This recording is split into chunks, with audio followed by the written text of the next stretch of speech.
안녕하세요. 인간관계론 이경철 교수입니다. 오늘은 인간관계론 두 번째 시간으로 인간관계론의 어떤 이제 연구 대상에 대해서 살펴볼 것인데, 그 전에 첫 시간에 했던 내용들 간략하게 정리를 하고 다시 한번 학습을 하고 넘어가도록 하겠습니다. 첫 시간에 우리가 이제 인간을 분석함에 있어서, 그죠? 먼저 이제 지혜 6단계를 말씀을 드리면서 그 두 번째 단계인 에, 오감, 그죠? 다시 말씀드리면 인간이란 것은 눈으로 보고, 귀로 듣고, 코로 냄새 맡고, 혀로 맛을 보고, 몸으로 촉감을 알아차리고, 요것들이 다 작동해서 의식이 형성되고, 뭐, 요 정도로, 말씀을 드렸고요. 이제 감각 기관에 대해서 이제 설명을 드렸고, 다음에 노동에 관련해서 이제 노동을 바라보는 시각에 대해서, 그죠? 노동. 어,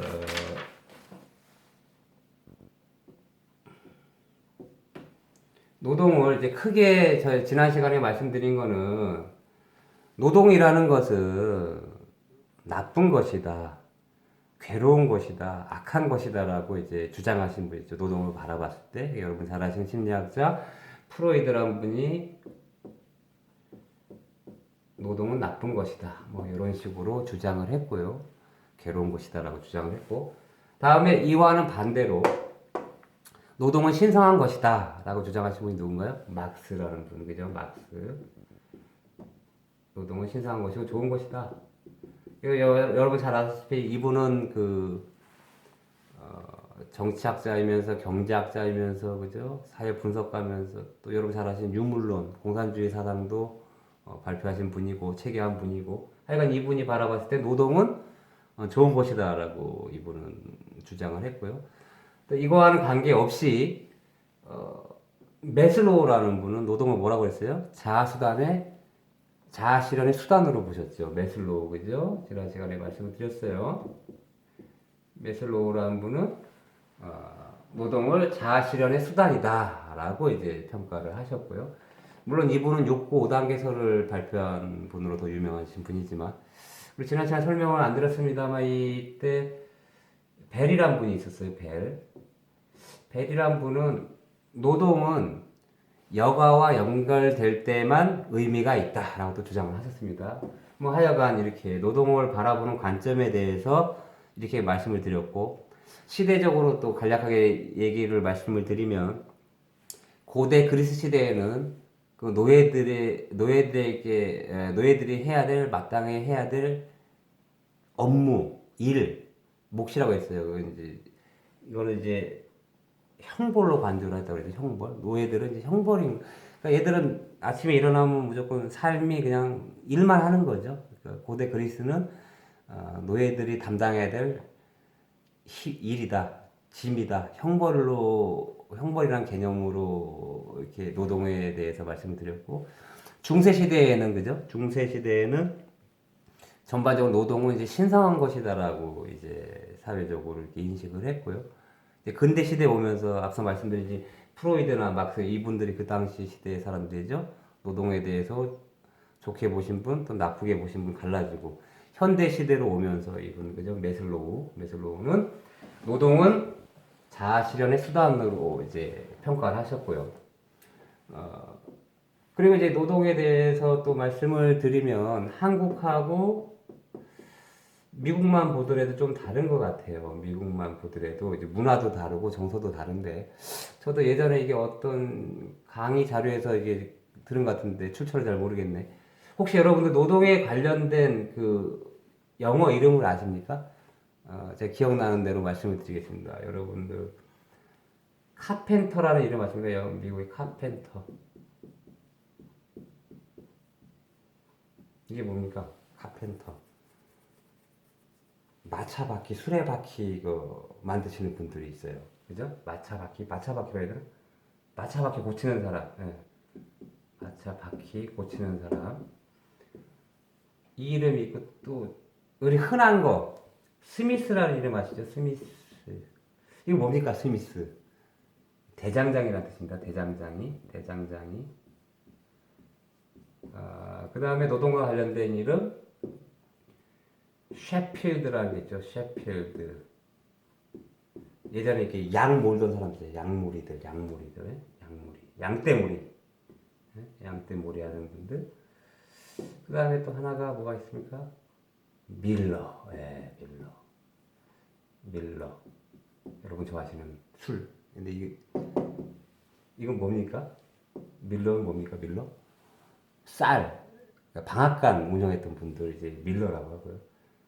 이 카펜터도 보시면 카펜터가 이제 그 영어 뜻이 목수 뭐 이런 뜻을 가지고 있지 않습니까? 하여간 미국 사람들은 아직도 그 선조들의 이름은 노동과 관련된 이름들을 이렇게 쓰고 있어요. 이걸 보면 노동에 대해서 상당히 이들은 좀 신성하게 보고 여기고 있는 것 같고요. 또 개인적으로 제가 2000년대 초에 미국에 아시는 지인이 있어서 한 2달 놀러 갔는데 운전을 하다가 도로에서 여성 운전자죠. 미국 여성 운전자가 자키를 가지고 차를 올려가고 타이어를 이렇게 바꾸는 걸 봤어요. 그 당시만 해도 야 나도 저거 한 번도 안 해봤는데 이제 능력이 있네 이렇게 생각했어요. 저라면 차가 퍼지 못하겠어요?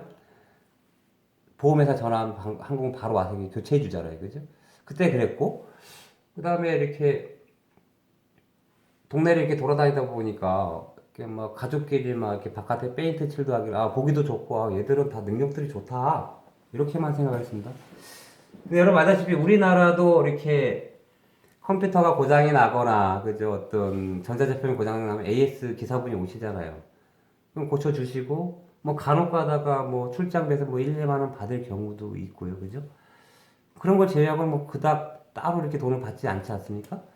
근데 미국은 레이버 차지라는 게 있더라고요. 우리랑 약간 우리도 있긴 있는데 좀 이게 다릅니다.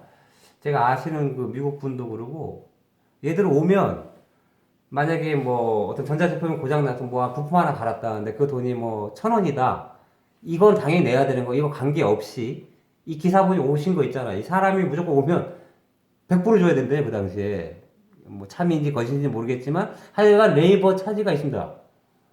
그래서 우리랑 전혀 달라요. 그래서 그리고 마트를 가보니까 집 천장 있죠. 지붕. 그걸 통째로 팔고요. 그 잔디 같은 것도 이렇게 통째로 팔고 집 한 채로 완전 통째로도 팔고 우리나라도 지금 있습니다만 그래서 이게 뭔가 했더니 또 미국 사람들이 이게 창고에 가보면 모든 장비들이 다 있어요. 뭐 연장도 있고 뭐 사다리도 긴 거 있고 물론 우리나라도 뭡니까 이렇게 전원주택 가면 다 구비하고 삽니다만 그래서 제 예전에는 이게 뭐 미국 사람들은 참 이렇게 능력도 있고 선진국이고 막 이래서 사람이 다 알아서 한다고 생각했는데 그게 아니고 이들도 우리처럼 사람 불러서 페인트 칠도 하고 싶고요. 집도 수리하고 싶은데 너무 그 레이버 차지가 비싸서 못 부르는 것 뿐입니다. 그래서 지금 말씀드리는 게 이제 개인적인 어떤 경험에 의해서 말씀드리는데 노동에 대해서 미국 사람들은 우리보다는 조금 더 신성시 여긴다. 뭐 요거를 좀 말씀드리고 싶어서 얘기를 드린 것 같고요. 그 다음에 지난 시간에 이제 도구에 대해서도 말씀을 드렸는데 뭐 이거 원시시대 때는 당연히 인간은 나무떼기와 그죠 돌멩이 뭐 이런 거를 사용을 해갖고 썼는데 지금은 저도 이제 강의 영상을 찍으면서 지금 제 개인 핸드폰 그죠 핸드폰 이렇게 쓰고 있고 그다음에 밑에 받치는 산발이 그다음에 노트북 뭐 기타 등등 이걸 잘 찍어서 그죠 컴퓨터로 또 파일을 올리고 이거를 또 유튜브 채널에 그죠 업로드 시켜야 되고 물론 제가 이제 노동한다고 말씀드리는 건 아닙니다. 이건 예를 드는 거고 어떤 다른 유튜버로 활동하시는 분들 있잖아요. 직업으로죠. 그들은 여러 가지 컨텐츠를 사용해서 그걸로 이익을 창출하니까 그들은 노동을 하는 거죠. 도구 자체가 이제 최첨단 하나 됐다. 뭐 이거는 뭐 번외로 말씀을 드리고 그래서 저희가 또 뭘 했죠? 지난 시간에 분업에 대한 개념도 말씀을 드렸어요. 이제 분업. 여러분 잘 아시는 아담 스미스라는 분이 뭐라고 그랬냐면 조직이 분업을 적절하게 잘 사용하면 국가의 부를 증진시킨다.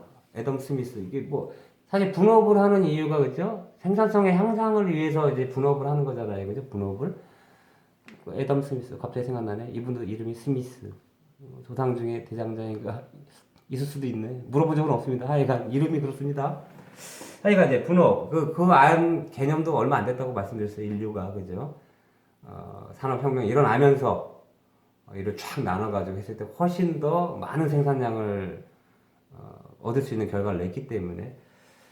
그리고 오늘 이제 다뤄야 되는 게 뭐 일장에 지난 시간 끝까지 못 갔어요. 효과적인 인간관계를 위해서는 뭐 세 가지 능력이 스킬이 필요하다. 여러 가지 스킬이 있다. 그래서 우리 책에는 인지적인 스킬, 관계 스킬, 뭐 개인 능력 이렇게 나와 있는데 뭐 다른 게 아니고요. 뭐 인지적인 스킬, 뭐 사람마다 의사 결정을 하거나 문제 해결하는 능력들이 다 달라요. 그죠? 인지하는 게 다르기 때문에 이게 인지 스킬이라고 하고, 관계 스킬은 말 그대로 사람하고 이제 관계를 하는 거니까 뭐 대화를 한다던가, 아니면 그 대화할 때 어떤 상대방의 말을 경청한다든가, 그죠?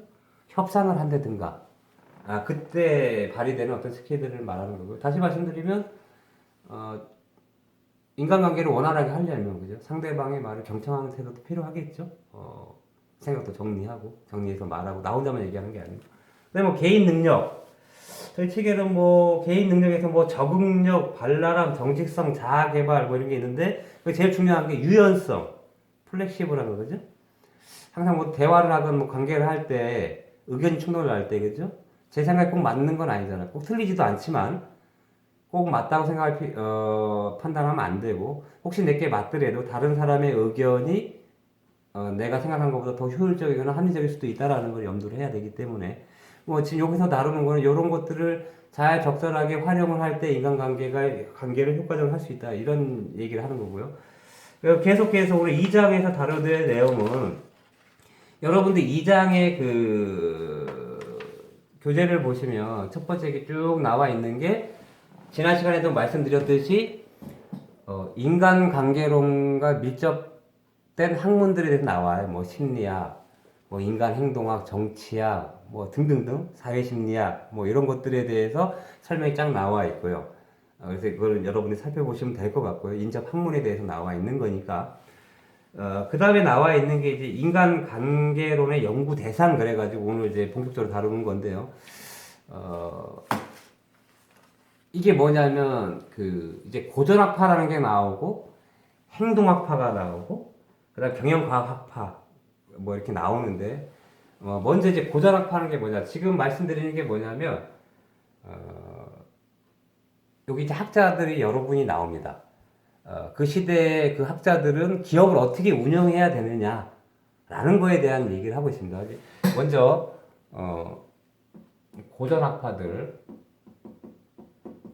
고전학파는 연도는 이제 1900년부터 해서 1920년대까지를 말합니다.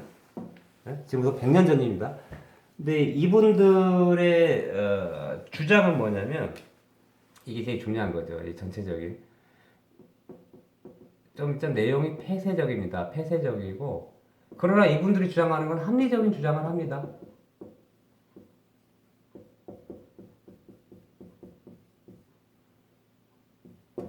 여기서 고전학파의 맨 처음에 나오시는 분이 이제 테일러라는 분이 나와요. 테일러. 과학적 접근법을 주장하셨어요. 기업을 운영할 때. 여러분들 제가 올려드린 자료 2장 PPT 한 10페이지 정도에 이렇게 나와 있는 것 같습니다. 당연히 기업을 운영할 때는 과학적이고 합리적인 방법으로 운영을 해야 된다라고 이제 당연한 말입니다. 그 다음에 작업자를 뽑을 때도 아무나 뽑는 게 아니고, 그죠? 과학적인 방법으로 선발하고 훈련해서 뽑아야 된다.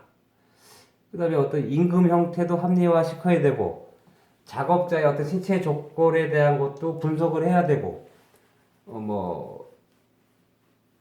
시간 연구나 동작 연구와 같은 것들을 해서 방법을 통해서 작업 방식을 과학화 시켜야 되고, 뭐 등등등, 과학적인 합리적인 방법으로 운영을 하라 하면서 여러 가지 주장 중에 이분이 또 어떤 명료화된 작업 지시를 가지고 작업자에게 일을 시켰을 때, 이 작업자가 과업을 훌륭하게 완수했을 경우에는 높은 베네핏을 줘라. 성공에 대한 높은 임금을 지불해야 된다. 이것도 되게 합리적이죠? 반대로 과업을 잘 못했을 때는 그에 대한 페널티를 또 물어라, 작업자에게. 그것도 합리적인 겁니다. 그죠? 자기가 못했으니까. 뭐 이런 것을 주장한 겁니다. 그 다음에 또 여러 가지 중에 이분은 이 과업을 잘 소화할 수 있는 거는 아무나가 아니고 최상의 조건을 갖춘 소수 인원만이 그걸 할 수 있다라고 주장을 하십니다. 또 인간 좀 분리합니다. 능력자와 안 능력자 뭐 이렇게 뭐 하여간 뭐 과학적으로 접근해라 뭐 이런 얘기가 이분의 핵심 주장인 거예요. 그 다음에 이제 페올이라는 분이 나옵니다. 페올은 경영관리 직능 이론이라는 걸 경영관리 직능 이론을 주장하십니다. 경영을 하게 되면 기업에서 여러 가지 직능이 있잖아요. 기술적인 직능, 영업적인 직능, 회계적인 직능, 뭐 재무적인 직능, 경영관리적 직능, 뭐 이런 여러 가지 직능들을 또 14개로 또 이제 항목을 정해서 쫙 정리를 합니다. 이분 역시도 저희 그 PPT 자료는 여러분들 12페이지 정도에 나와 있는 것 같아요. 저 파워포인트. 이분이 말한 것처럼 과학적으로 공통적인 거 있어요. 분업화 시켜라. 모든 작업은 분업화나 전문화 시켜라. 이것도 과학적인 거 인맥상통해. 이분이 14가지로 이렇게 쫙 또 항목을 정해놨거든요. 또 보시면 권한과 책임에 대한 부분도 나와요. 상급자는 명령권과 책임감을 가져야 된다라고 되어 있고, 또 여러 개 중에서 조직의 목표는 조직의 목표가 우선돼야 된다. 개인의 목표보다 조직이 먼저 우선시돼야 된다라는 얘기를 하고 있고요. 뭐 직거나 분거나 이건 상황에 따라 적정 수준으로 유지해야 된다는 말도 나오고요. 그 다음에 뭐 공정, 뭐 상급자는 모든 하급자를 공정하게 돼야 된다. 뭐 자율권 부여도 있어요. 뭐 구성원에게 자율과 결정권을 부여한다. 뭐 질서와 순서, 조직 내 모든 인적, 물적 자원은 순서에 의해 질서 정연하게 배치, 배분, 사용되어야 한다. 뭐 등등등 한 14가지 정도의 항목을 쫙 이렇게 정해 놓습니다. 이렇게 하라 이런 얘기입니다. 그죠? 다음에 베버라는 분이 나옵니다. 베버라는 분은 이제 이거 베버의 관료제라고 하죠. 관료제가 벌써 말이 좀 딱딱하지 않습니까? 관료제라는 말 자체가. 이분의 관료제 이론의 특징은 뭐냐면 합법적인 권한과 권력에 의한 지배를 하라는 얘기입니다. 그 다음에 이분은 이제 그 결정권자죠. 최고 정점에 놓고 그 어떤 권한과 책임을 수직적인 구조, 위에서부터 쫙, 그죠? 뭐 관료적이란 말 알죠? 쉽게 말하면 군대에서 까라면 까듯이 시키는 대로 하라는 얘기입니다. 하여튼 권한이 맨 위로부터 쭉 내려옵니다.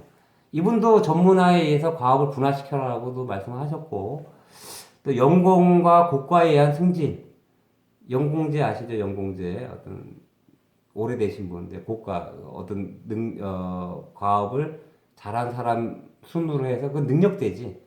그러니까 연공과 고과에 의해서 승진을 시켜라. 뭐 이런 얘기들. 그다음에 능력과 기술적 지식에 따른 인원을 선발해라. 뭐 등등등. 뭐 하여간 여기서 주장하는 거는 뭐 좀 비슷한 것도 있고 좀 세밀한 것도 있고 합니다만 주로 여기서 주장하는 고전학파들이 주장하는 거는 물론 내용은 합리적이지만 이 시스템 자체가 좀 폐쇄적이라는 거. 다시 말씀드린다면 이거 1900에서 1920년대까지입니다. 이거에 대한 이제 무슨 잘못된 거를 이제 개선하기 위해서 주장하는 분들이 이제 행동학파에 나옵니다. 행동학파. 이제 고전학파에 이어서 이제 두 번째 행동학파가 나오는데, 두 번째 이제 행동학파, 그죠? 행동학파는 1920년대부터 1950년대까지의 상황입니다. 이때 제가 뭐라고 말씀드렸어요? 이거는 이때가 이제 인간관계론의 출현인데 이때부터 인간 중심적으로 기업을 운영하라는 얘기입니다. 이분들의 주장은 인간 중심적으로 왜냐면 그 이전에 그 방금 말씀드린 고전학파는 그 직원 작업자를 어떤 그 생산 수단으로 보고 하나의 부품으로 취급을 하고 작업 환경도 열악하고 어떻게 관료화되고 조직화 이게 어떤 명령 체계에 의해서만 쭉쭉쭉 돌아가게 했다라고 하면 이제부터는 이때부터 나와 있는 분들은 주장한 학자들은 인간 중심적으로 경영해라. 그래서 맨 처음에 나와 있는 여기도 두 분의 그 학자들이 나온다. 오웬이라는 분하고 먼저 써놓가 있다. 오웬이라는 분은 인간 중심적 경영을 해라. 이게 주장하시는데 이분의 주장은 다른 게 아니고 공장 그 기업의 주체는 작업자이고 그들의 인격을 존중해야 되고 또 이들의 그 어떤 작업자의 환경도 잘 꾸며줘야 되고 또 최소한의 작업자의 나이도 정해야 된다고 이분들은 주장합니다. 너무 어린 애들 우리도 예전에 막 열 몇 살 먹은 친구들 열 몇 시간 동안 일하고 이렇게 하지 않습니까? 뭐 하여간 그 열악한 어떤 그 조건들도 개선해야 되고 오웬이라는 분은 이게 다 뭡니까? 작업자 인간 중심적으로 경영을 해라라는 얘기입니다. 이러다 보니까 이때부터 더 인간에 대해서 막 더 연구를 더 많이 하게 되죠. 그래서 두 번째 나와 있는 분이 메이오라는 분인데 호선 연구라고 해요. 나중에 호선 연구가 뭐냐면 메이오는 이제 원래 이분은 이제 하버드대 심리학과 교수고요. 이분하고 경영학자하고 둘이서 시카고 근처에 이제 호선 공장이라는 데가 있어요. 호선 공장에서 8년 동안 이제 실험을 합니다. 실험. 작업자들을 가지고 실험을 합니다. 뭐 여러 가지 실험이 있는데 지금 생각나는 게 일단 그 뭐 이런 것도 있어요. 단순하게 조명 실험도 있어요. 조명 실험. 조명 실험은 뭐냐면 말 그대로 조명의 밝기에 따라서 이렇게 밝거나 어두움에 따라서 생산량의 양과 질에 어떤 영향을 미치냐. 뭐 이런 단순한 것도 있고 이거는 뭐 조명이니까 물질이잖아요. 근데 더 중요한 거는 뭐냐면 뭐 면접 실험 이런 것도 있어요. 면접 실험. 이것도 그 자료에 보면 2만여 명의 작업자들이 일일이 다 면접을 봅니다. 과연 이 작업자들이 어떤 물리적인 환경이나 또 아니면은 그 이분들을 불러놓고 일대일 면담을 하는 거죠. 너희 불만이 뭐고 지금 스트레스가 뭐고 막 이런 거를 막 조사를 합니다. 근데 하여튼 밝혀낸 건 무엇이냐? 이제 호선 효과라고도 얘기를 합니다. 호선 효과. 이 연구를 통해서 나온 효과라고 하는데, 그러니까 작업자들은 그 심리적인 요인이 욕구가 물리적인 것보다 앞선다고 되어 있습니다. 여러 가지 중에서 상관하고의 관계, 인간 관계에 따라서 좋고 나쁘냐에 따라서 생산량의 양과 질에 엄청난 영향을 미친다는 결과도 나와 있고요. 그러니까 뭐 이런 거죠. 그 어떤 연구에 보면 저희가 그 이직하는 거 있잖아요. 직업을 이직하는 거, 직장을 이직하는 거에 대해 결정적인 요소들이 여러 가지가 있습니다. 내 스타일이나 어떤 내 취미에 내 적성이 안 맞아서 이탈하는 경우도 있고요. 어떤 급여에 대한 불만으로 이탈하는 경우도 있는데 가장 결정적인 요인은 인간관계에서 오는 트러블 때문에 가장 많이 갖는다. 직장 상사나 동료로부터 오는 스트레스. 이거를 못 이겨서 인간이 보통 그러니까 뭐 일이 막 힘들다고 해서 그걸 때리치거나 이러질 않아요. 그러니까 심리적인 요인이 안정적이면 호선 연구에서 그걸 밝혀낸 거예요. 그래서 연구 결과에 따르면 직원들의 소속감이 가장 중요하다라고 나온 겁니다. 뭐 요 정도로만 말씀을 드릴게요. 어쨌든 간에 행동학파가 나온 거는 앞서 말씀 고전학파들의 어떤 그 운영함의 어떤 모순점들 너무 이게 관료화되고 수직화되고 막 이런 것들에 대해 이때는 인간 그 작업자들의 어떤 그 심리 상태 같은 거 잘 무시하고 그죠 시대가 시대인 만큼 이 시대로 오면서 이런 분들에 의해서 어떤 연구 실험적인 연구도 통하고 또 인간적인 방법 관점에서 사람을 바라봐서 이때가 이제 인간 관계론이라는 게 출현하는 거예요. 인간에 더 좀 더 있게 연구가 들어간 겁니다. 여기서부터 이제 심리적인 것도 따져보고 또 직장 상사와의 관계도 따져보고 뭐 이런 것들입니다. 이 정도로만 이제 설명을 드리고 세 번째가 이제 경영과학학파라는 게 나오는데 여기가 보일까요? 경영과학학파 얘는 1960년에서 1990년대까지입니다. 이때는 뭐 이게 뭐냐면 2차 세계대전이 일어나면서 영국군하고 미군들이 이게 이렇게 복잡한 문제를 어떻게 해결해야 되지를 이제 생각하면서 그 경영학에 도움을 받습니다. 그리고 이 시대 때는 뭐냐면 컴퓨터가 이제 발달이 되잖아요. 그러다 보니까 어떤 자료를 가지고 통계 모형을 만들어냅니다. 원래 이게 스타팅은 뭐냐면 군대 조직을 관리하려면 되게 복잡하잖아요. 이거를 이제 여러 가지 컴퓨터의 도움을 받아갖고 어떤 모형을 만들어냅니다. 그러니까 이렇듯이 이거를 기업에다가 적용하면 어떨까라는 발상에서 이제 만든 거거든요. 그래서 이 컴퓨터의 발달한 통계 모형을 이제 만들 수 있고 이걸 또 적용하면 훨씬 더 운영하기 쉬워지고 운영하기가 그죠? 그 다음에 이게 만들어진 모형은 경영자의 분석 도구로서 조직을 경영하는데 통제하거나 운영하는 데서 되게 효과를 볼 수 있었다. 그게 이제 경영과학 학파라고 하고요. 그 다음에 나와 있는 게 이제 네 번째는 뭡니까? 네 번째는 우리 책에 정보 시대와 창의성 시대 뭐 이렇게 돼 있는데 지금 이제 앞선에서 이렇게 말씀드리는 어떤 이렇게 시대가 변천하면서 인간에 대해서 좀 더 연구를 해서 그죠? 물론 이제 기업 안에서부터 이렇게 이루어졌습니다만 뭐 물론 그 당시에 사회 직업 말고도 어떤 다른 어떤 그 학문적으로 이제 연구한 것도 있었습니다만 이렇게 연구한 결과를 가지고 지금은 우리나라 같은 경우만 해도 경제가 발전하면서 이제 제조업에서 산업 사회로 가고 정보화 시대로 가고 이제 4차 산업까지 올라가지 않습니까?